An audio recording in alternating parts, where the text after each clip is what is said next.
Assalamualaikum warahmatullahi wabarakatuh. Salam sehat dan bahagia. Ketemu lagi dengan channel Arista BK di sini. Kali ini saya akan membahas koneksi antar materi budaya positif modul 1.4 modul pendidikan guru penggerak.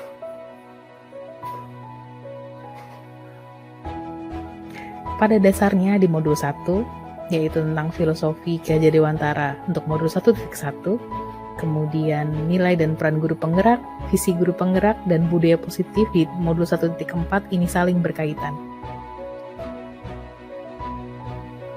Dalam filosofi Ki Hajar Dewantara, tujuan pendidikan adalah untuk menuntun segala kodrat yang ada pada anak, agar mereka mencapai keselamatan dan kebahagiaan setinggi-tingginya, baik sebagai manusia maupun anggota masyarakat. Pendidikan hendaknya sesuai dengan kodrat alam dan kodrat zaman. Pendidikan tidak bersifat statis, tapi dinamis sesuai dengan perkembangan zaman. Tentang nilai dan guru penggerak. Di sini yang perlu dipahami adalah perubahan dimulai dari dalam diri.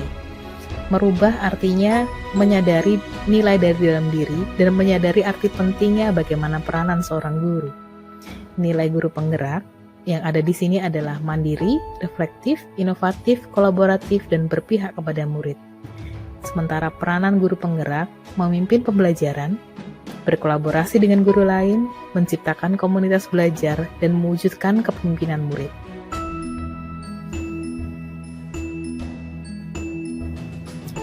Visi guru penggerak. Pada dasarnya, untuk melakukan perubahan seorang guru tidak dapat sendirian. Perlu adanya kolaborasi dengan ekosistem kelas atau sekolah. Dalam hal ini, pendekatan inquiry apresiatif dapat membantu memetakan kekuatan yang dimiliki sekolah, yaitu dengan bakca. Selanjutnya adalah budaya positif, yaitu membuat rancangan kegiatan yang berpihak pada murid dengan bakca dan menciptakan budaya positif di sekolah.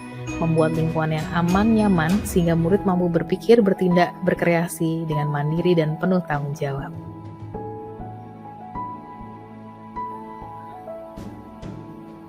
Kemudian strategi untuk membuat budaya positif. Ada beberapa strategi yang bisa dilakukan, yaitu dengan disiplin positif, dengan posisi kontrol guru, dengan menyadari kebutuhan dasar manusia, dengan keyakinan kelas, dan dengan restitusi.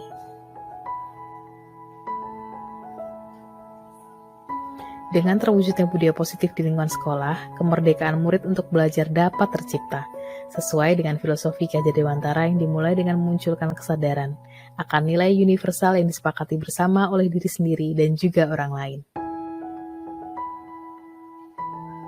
Di sini guru harus menempatkan diri sebagai seorang manajer, yaitu mempersilahkan murid untuk mempertanggungjawabkan perilakunya, mendukung murid agar dapat menemukan solusi atas permasalahannya sendiri. Materi di modul ini membuat saya semakin paham bahwa untuk membuat disiplin positif, membuat disiplin menjadi membudaya, maka seorang guru harus mengusahakan tumbuhnya motivasi intrinsik dari murid. Saya pernah menerapkan disiplin positif di kelas. Namun ketika itu disiplin positifnya hanya berupa ide gagasan dari saya sebagai seorang guru, sehingga murid hanya mengiyakan saja dan kemudian berusaha untuk melaksanakannya di kemudian hari. Bentuk disiplin positif ini terapkan juga tidak tertulis, hanya dari kata per kata, jadi hanya diingatkan, dan diingatkan. Dan yang terjadi setelah itu, ternyata banyak murid yang lupa, karena hal yang disepakati kemarin bukan merupakan ide yang tercetus dari murid itu sendiri. Selain idenya bukan berasal dari murid, kesepakatannya juga tidak tertulis, sehingga tidak ada bukti nyata dari kesepakatan tersebut. Nah, hal-hal tadi merupakan catatan bagi saya untuk perbaikan ke depannya. Hal yang baik yang saya amati dari kegiatan pembelajaran kami di kelas adalah murid-murid sangat kooperatif dengan apa yang saya sampaikan. Mereka juga sangat tertarik dengan pembelajaran yang saya sampaikan, sehingga untuk kedepannya dalam penerapan budaya positif, murid-murid ini bisa dilibatkan untuk membuat budaya positif dalam ruang pembelajaran kami.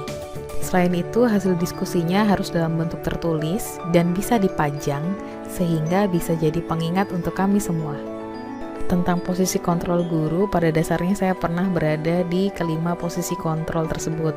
Saya pernah sebagai penghukum, saya pernah sebagai pembuat rasa bersalah, saya pernah sebagai teman, saya juga pernah sebagai pemonitor atau pemantau, dan juga sebagai manajer. Yang paling sering adalah saya memposisikan diri sebagai seorang teman. Ketika itu perasaan saya hanya ingin menjadi pribadi yang menyenangkan bagi murid. Padahal ternyata hal tersebut juga tidak tepat. Modul ini menguatkan saya untuk menjadi seorang manajer, untuk menjadi fasilitator pembelajaran bagi murid saya.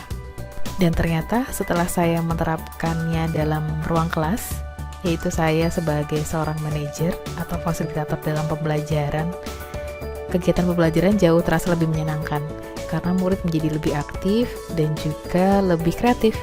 Saya merasa menjadi lebih leluasa untuk mengeksplor bakat dan minat murid. Murid pun merasa lebih senang dan lebih leluasa dalam pembelajaran. Kemudian mereka juga menantikan pembelajaran yang saya berikan. Sebelum mempelajari modul ini, saya pernah menerapkan teori tentang segitiga restitusi ketika menghadapi permasalahan murid. Hanya saja ketika itu belum lengkap tahapannya. Tahapan yang saya lakukan adalah tahap pertama dan kedua. Langkah yang pertama yaitu menstabilkan identitas. Jadi ketika ada murid yang datang kepada saya dan bercerita tentang permasalahannya, maka saya akan mencoba meyakinkan mereka bahwa tidak ada manusia yang sempurna dan bahwa setiap orang pernah melakukan kesalahan. Yang kedua adalah memvalidasi tindakan yang salah. Jadi saya berusaha untuk membangun kepercayaan dari murid tadi bahwa saya paham akan tindakan yang dilakukannya dan bahwa setiap kesalahan itu juga ada maksud dan tujuan tertentu.